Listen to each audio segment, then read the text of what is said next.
Lagi sangat ramai ya, seorang remaja yang mau menginjak kuliah, beres lulus SMA, ya mengkritik tajam Gubernur Jawa Barat.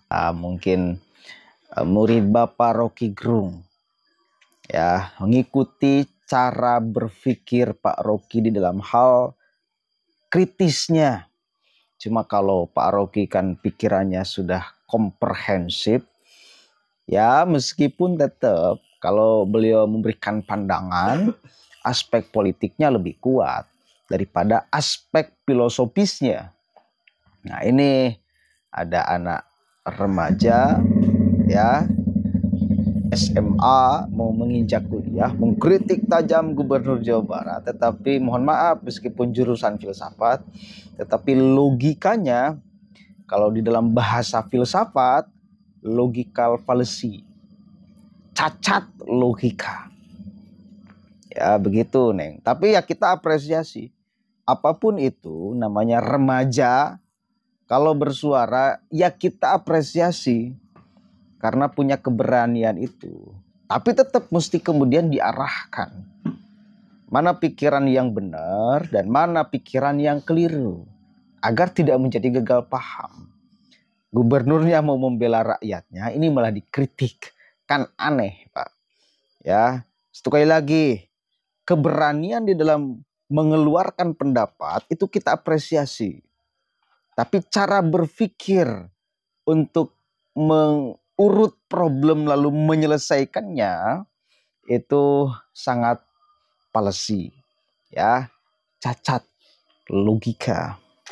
Coba kita cek sama-sama ketika si Neng itu datang ke gubernur dan gubernur meluruskan cara berpikirnya dan songong, tapi nggak apa-apa.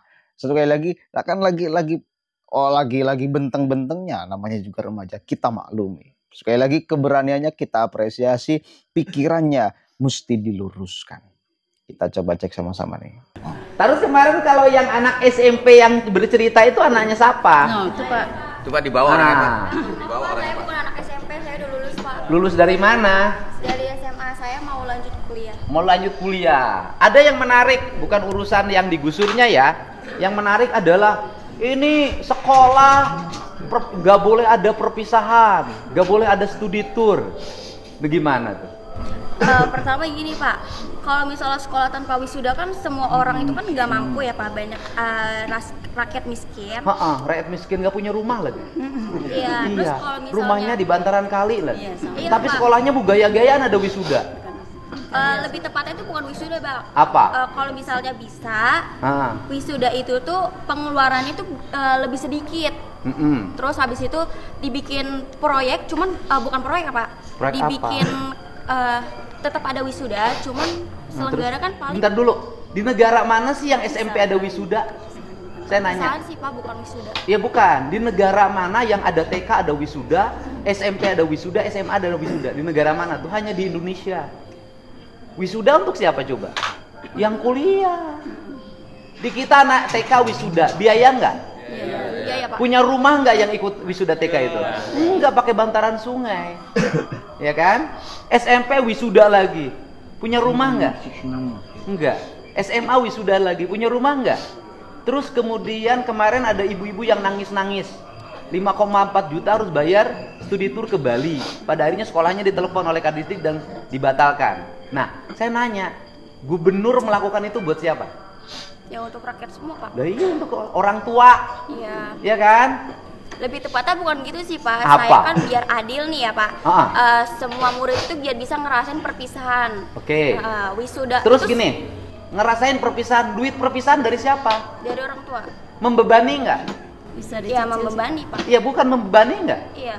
Membebani. Terus kalau tanpa perpisahan emang sekolah jadi bubar? Enggak Pak. Kan ada juga lulusannya cuma bisa sampai SD, SMP atau SMA. Ya, oke. Kalau tanpa perpisahan emang kehilangan kenangan. Kenangan itu bukan pada saat perpisahan. Kenangan indah itu saat proses belajar selama 3 tahun. Enggak juga sih Pak. Saya ngerasa kan udah lulus ya. Kalau misalnya nggak ada perpisahan, kita tuh nggak bisa kumpul bareng atau ngerasain gimana kumpulnya interaktif sama teman-teman gitu Pak. Terakhir ada interaktif. Oke, bayar nggak? Bayar. Oke, yang bayar siapa? orang tua, Pak. Rumah aja nggak punya, bayar perpisahan. Gimana speak up-nya?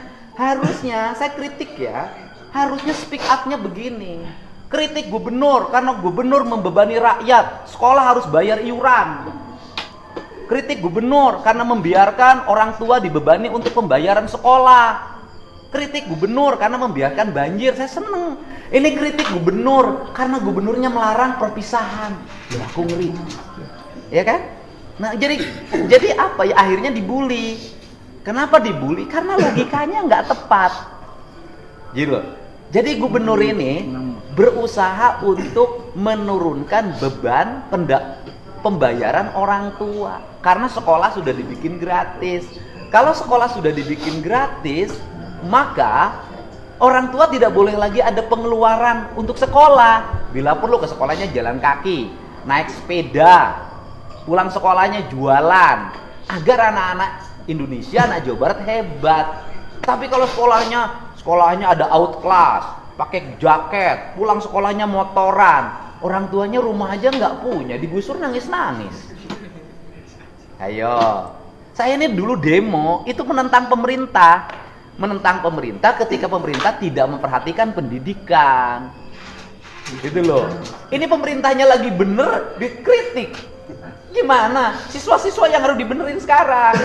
Ayo. Bukan mengkritik, Pak, lebih tepatnya itu menurut saya itu kayak gitu tuh perlakuannya nggak adil, Pak. Nggak adilnya buat siapa? Kamu mau perpisahan?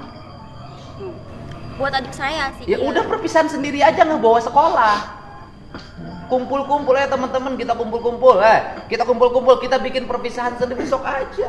Tapi jangan melibatkan sekolah. Karena kalau melibatkan sekolah jadi mungut.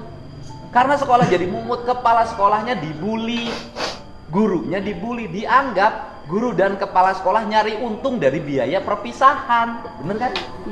Bener nggak? Ya kan? Nah, kamu aja bikin. Saya menjadi ketua panitia bikin acara perpisahan, gak akan melibatin sekolah, saya bikin acara sendiri. Kalau besok busnya terbalik, tanggung jawab sendiri. Kalau besok pada waktu perpisahan orang mabuk-mabukan, tanggung jawab sendiri. Kalau besok perpisahan ada tawuran, tanggung jawab sendiri, tidak bawa institusi. Karena bagi saya, di Jawa Barat biaya pendidikan harus murah, tidak boleh ada beban bagi orang tua. Jangan sampai bosnya dibayarin pemerintah, tapi siswanya hura-hura. Gak ada orang sukses waktu SMP, SMA-nya hura-hura, gak ada. Jadi harusnya mengkritik pemerintah yang tidak memperhatikan pendidikan. Ini pemerintahnya perhatian pendidikan, melarang gurunya membuat pungutan, melarang kepala sekolah yang bikin pungutan diberhentikan.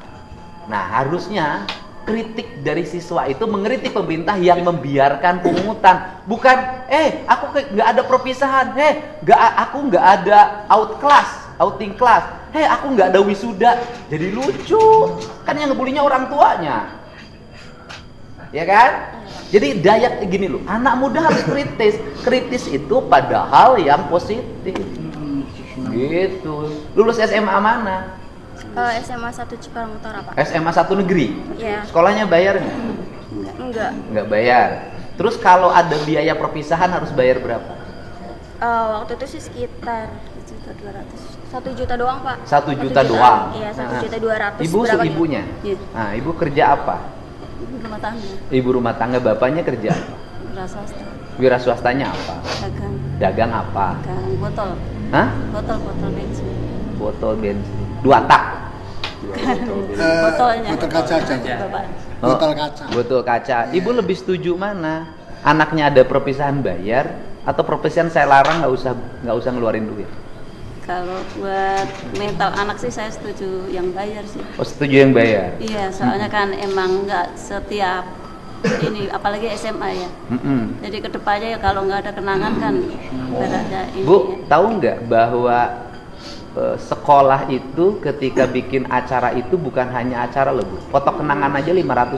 Iya, saya tahu. Ini juga begitu yang SMP. Oke. 450. Menurut Ibu mahal nggak? Mahal juga, tapi ada kebijakan dicicil dari kelas 1. Oke. Saya pilih mana? Pilih uang itu disimpan untuk biaya kuliah atau dihabiskan untuk perpisahan? Ya kalau bisa ada perpisahan tapi jangan terlalu membebani gitu. Sekarang ibu pilih, ibu aja rumah aja nggak punya. Iya. Tapi kalau saya demi anak nggak apa-apa. Kalau demi anak jangan tinggal di bantaran sungai. Iya, habisnya dapatnya dari mertua. Lah bukan, artinya ibu tinggal aja masih di bantaran sungai. Kenapa gaya hidup begini? Ini kan harus dirubah rakyat. Sekarang teriak-teriak kan minta penggantian. Saya pengen kalau balik, kalau saya tega-tegaan, saya layak mengganti nggak? Enggak sih.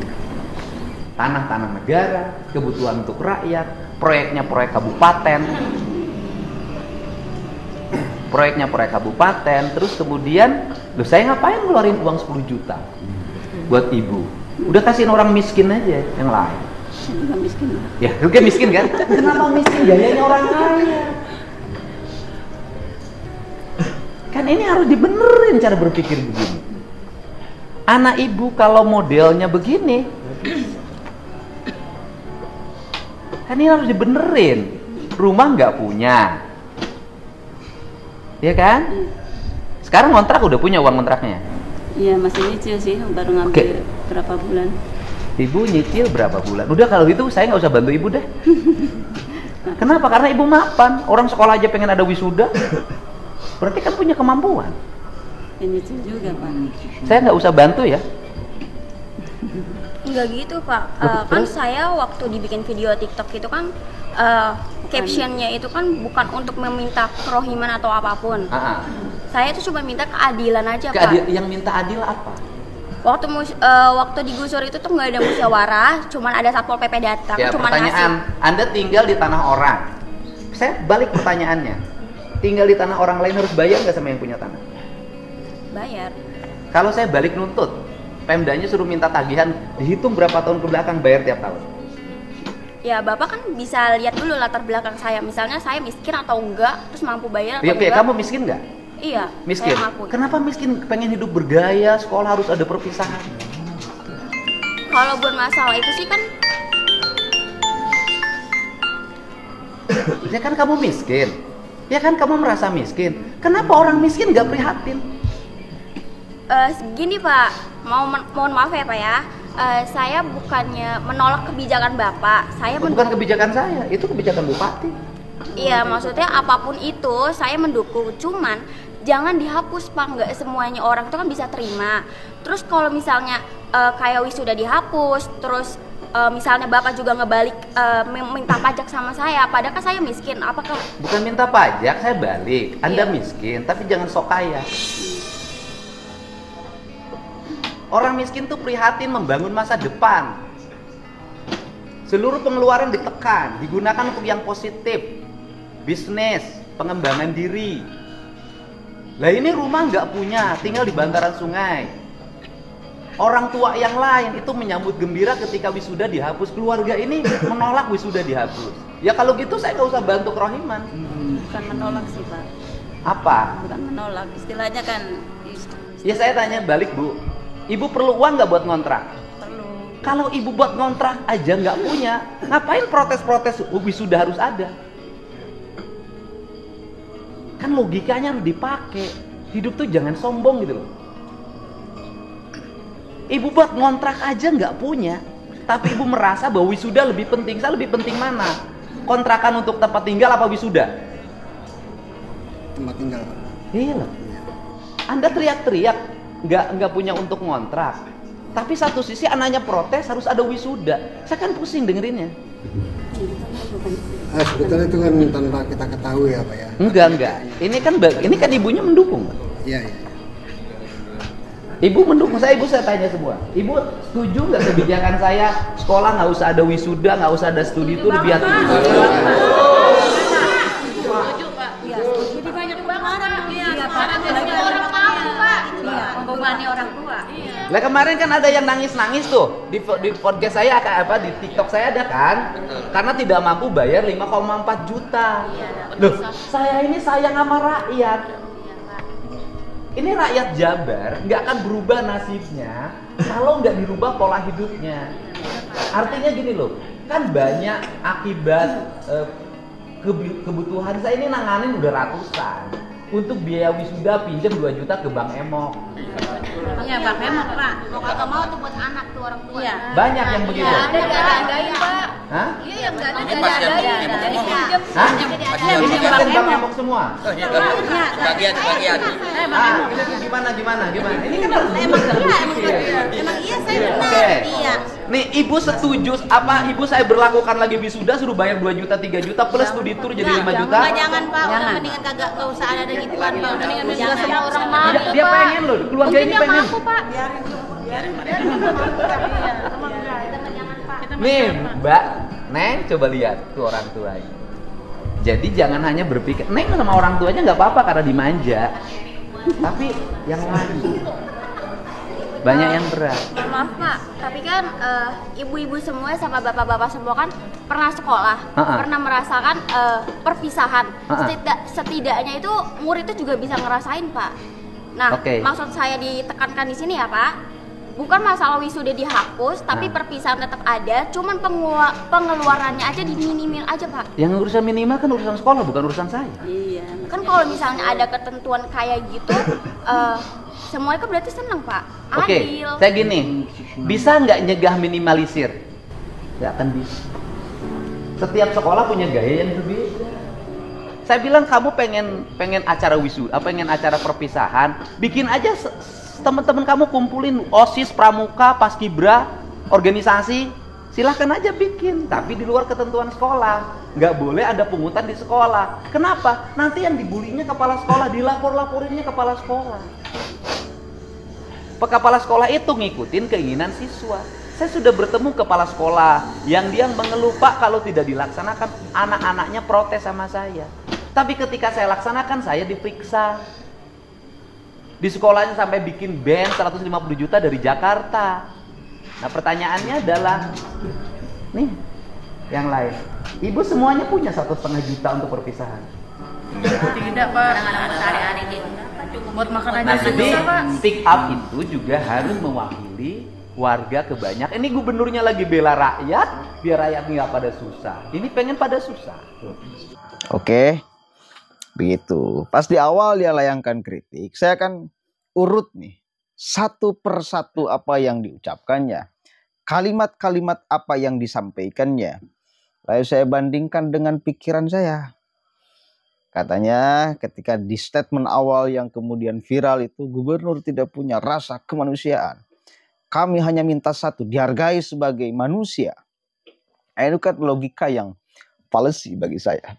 Cacat logika kalau di dalam bahasa filsafat. Kenapa? Karena kalau gubernur tidak memakai rasa kemanusiaan di dalam membereskan rumah-rumah di bantaran Kali Bekasi, maka tidak akan ada proses dialog. Udah aja digusur tanpa ada dana kerohiman dari gubernur. Mereka salah kok, mendiami tanah yang bukan haknya. Justru ketika ngasih kompensasi, ketika ngasih untuk bayar kontrakan selama 1 tahun, itu muncul karena kemanusiaan. Karena menganggap bahwa orang yang hidup di tanah bantaran Kali Bekasi itu adalah manusia yang juga mesti dihargai sebagai manusia. Jadi gubernur bukan membenarkan tindakan salahnya mendiami tanah negara yang bukan haknya, tetapi memandang bahwa itu adalah manusia yang juga sama harus diperlakukan sebagai manusia. Justru kemanusiaan yang lahir kok dikecam, hanya minta kami itu dianggap sebagai manusia. Justru gubernur sedang menganggap mereka sebagai manusia. Kalau tidak menganggap mereka sebagai manusia, disikat, diusir tanpa ada kompensasi, bahkan tanpa ada proses dialog. Turunkan Satpol PP, sikat semuanya, nggak usah diraukan. Kalaupun ada warga yang menjerit, baru itu. Kan ini sangat berprikemanusiaan. Begitu ya. Sekali lagi, saya harap jangan dikecam karena lagi proses pematangan di dalam pikiran. Ya, si Neng itu belum cukup pengalaman di dalam menganalisis persoalan, tetapi ya modal untuk menjadi orang yang berani tumbuh menjadi perempuan yang hebat itu ada, saya kira. Tinggal diarahkan aja. Saya harap masyarakat Jawa Barat jangan membulinya. Jangan membulinya. Lagi proses tumbuh. Kecuali kalau orang tua yang sudah lama makan asam garam kehidupan, proses pikirannya mestinya sudah sangat matang, ini masih kekanak-kanakan, nah baru kita kecam habis-habisan. Nah kalau ini kan masih remaja, baru mau masuk kuliah, wajar saya kira ya. Nggak jadi soal lah, bukan untuk dibully, jangan sampai si Neng itu jadi down lalu kemudian tidak meneruskan proses pikirannya, berhenti sampai di sana. Yang salah itu kan bukan orang yang salah ketika mengungkapkan pendapat, tetapi orang yang berhenti belajar. Kalau terus belajar dengan punya keberanian seperti itu, saya kira si Neng itu bakal tumbuh menjadi perempuan yang hebat dan berani, begitu ya.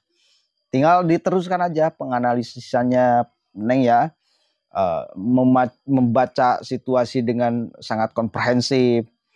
Kita lihat persoalan secara menyeluruh, keluarkan pikiran yang objektif. Tinggal itu aja, diperluas aja wawasannya, diperlebar, dibuka kembali cara berpikir, menganalisis persoalan dengan sempurna, lalu diungkapkan ke publik. Nah, kalau berhenti di sini, lah baru Neng salah dan tidak akan menemukan kebenaran di dalam berpikir, saya kira. Kalau tetap menganggap bahwa pikiran Neng itu adalah benar, nah itu bahaya. Tapi kalau mau mengkoreksi bahwa pikirannya memang salah, lalu berani merubah cara berpikirnya, baru saya yakin si Neng ini akan tumbuh menjadi perempuan yang hebat. Keberaniannya sudah ada, modalnya sudah ada, tinggal dibenarkan cara berpikirnya. Begitu ya, saya melihat itu. Ya, saya cukup menikmati dialog Pak Deddy dengan keberanian si Neng itu, meskipun nada sombongnya masih ada. Terus kita maklumi, masih remaja. Masih proses tumbuh, belum final, masih proses tumbuh, masih remaja soalnya ya, masih belum bisa ngatur emosional. Wallahul muwaffiq ila aqwamit thoriq. Allahu a'lam bishawab. Assalamualaikum warahmatullahi wabarakatuh.